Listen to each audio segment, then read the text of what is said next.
Hey everybody, this is Tom, otherwise known as Scary Spikes, and welcome to another Star Citizen video. Today I'm going to give you my top 5 picks for the best ships in their class. Before we get started, a very special shout out and thank you to Mumble's McShiftyFeet88. Yep, that's his actual name. He's one of our moderators on the channel, on the stream, and the Discord. He's also just an amazing human being. So Mumbles, thank you so very much for being a supporter at the gold level, but also for being just an incredible person who always goes above and beyond to help our community. Really appreciate it, and I just wanted to let you know in this personalized message just for you.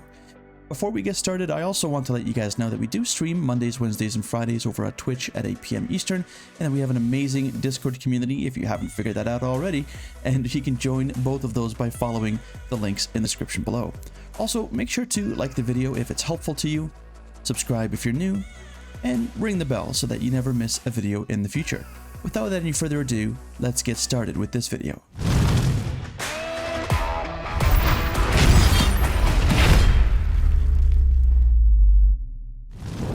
First ship we'll be looking at today is the Aegis Avenger Titan. This is probably one of the most amazing starter ships that can be had in the game, and also at one of the most affordable costs as well. The ship is a great handling ship with lots of maneuverability and easy to handle characteristics. It is a single person fighter classified as a light hauler with the capability of holding up to 8 SCUs of cargo in the back, and it also has a very comprehensive gimbaled weapons package that can allow it to hold its own in even the most dire of firefights.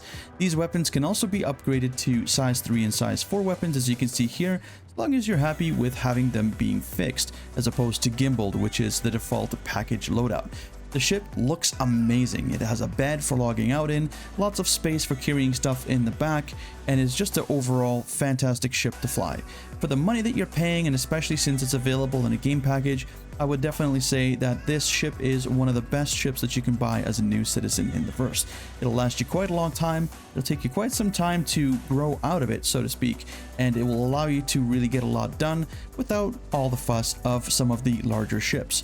It does not have multi-crew, unfortunately, so this is a bit of a lonely ship to fly in, but between the weapons and the missiles on board, the lots of space in the back to carry stuff, the bed to log out in, and the amazing handling characteristics, the Aegis Avenger Titan is my pick for the best starter ship in Star Citizen. Moving on to my best bomber category, this is none other than the Aegis Eclipse. It holds 3 size 9 missiles, and it does an amazing job staying stealthily quiet until it's time to strike. Because of its incredibly low IR signature, you can be sure to be stealthy and unseen even when traveling at the highest of speeds. We're currently approaching 1,000 meters per second here at 980, where the ship tops out, and we are still at a very quiet 32-39 IR signature. It makes the ship incredibly hard to see even within just a few kilometers. This is ideal for popping larger sub-capital to capital size ships with those size 9 torpedoes before they can even figure out that you're lurking in the darkness. The Eclipse is capable of seeing targets quite a long distance away, even a much longer distance than its own torpedoes are able to hold a fuse. But this is great. Its scanning capabilities allow the pilot to be well informed of their surroundings and to make educated decisions about which of their 3 torpedoes are going to be delivered to which target first.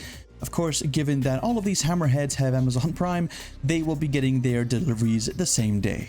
When out of missiles, it's usually best to run away and go ahead and rearm with the Eclipse.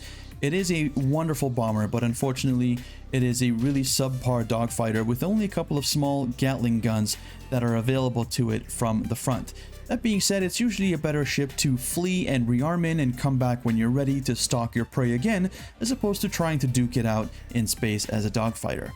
Overall, I would say the ship is a wonderful ship for any pilots, whether they are new or advanced, and it's definitely one of those ships that requires a little bit of patience, but has a massive payoff at the end.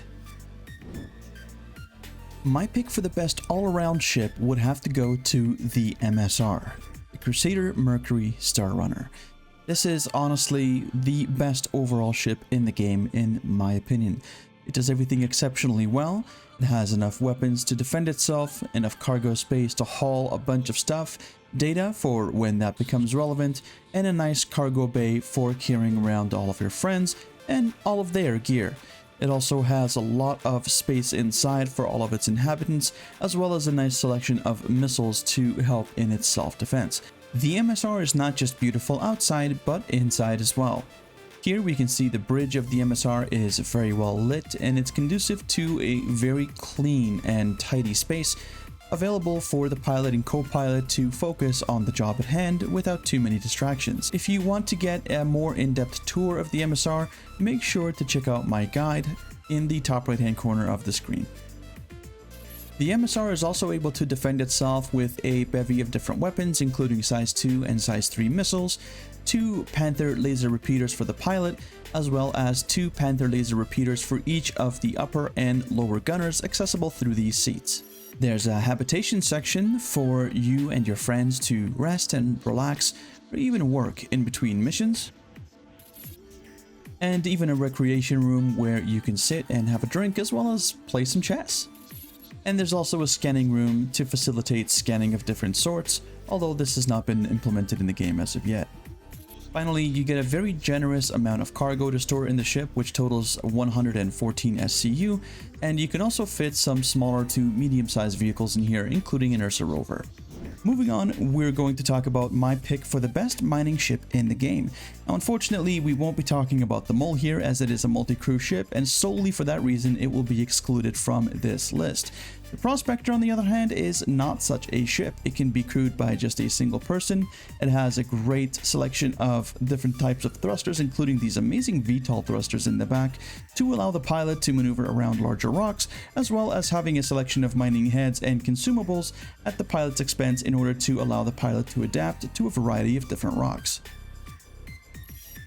In addition to this, there is quite a lot of visibility out on the bridge, which is very different from the brothers and sisters of this ship's freelancer line. As we can see, there are no obnoxious dashboards and things to get in the way, just a nice big clear glass dome in front of the pilot in order to facilitate a better view of their surroundings and in order to be able to help them adapt to any situation. Moving to the rear of the ship now, behind the captain's chair, we'll see what we could consider the habitation area of the ship. This includes the washroom, which has a sink, as well as a first aid kit, a nice amount of lighting, a shower, as well as a toilet for the captain.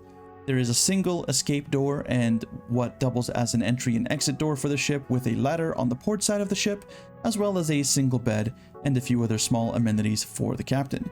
The ship is pretty much no frills, but I do really like the lighting and the space around here, and it makes it for a pretty comfortable ship given the fact that it is an industrial type mining ship meant for only one purpose. Overall, I would definitely recommend this ship to any new and advanced players that are looking to become a miner in Star Citizen, as it really opens you up to the world of mining and teaches you quite a bit, which you can then use those lessons learned on the Mole when you're mining with friends.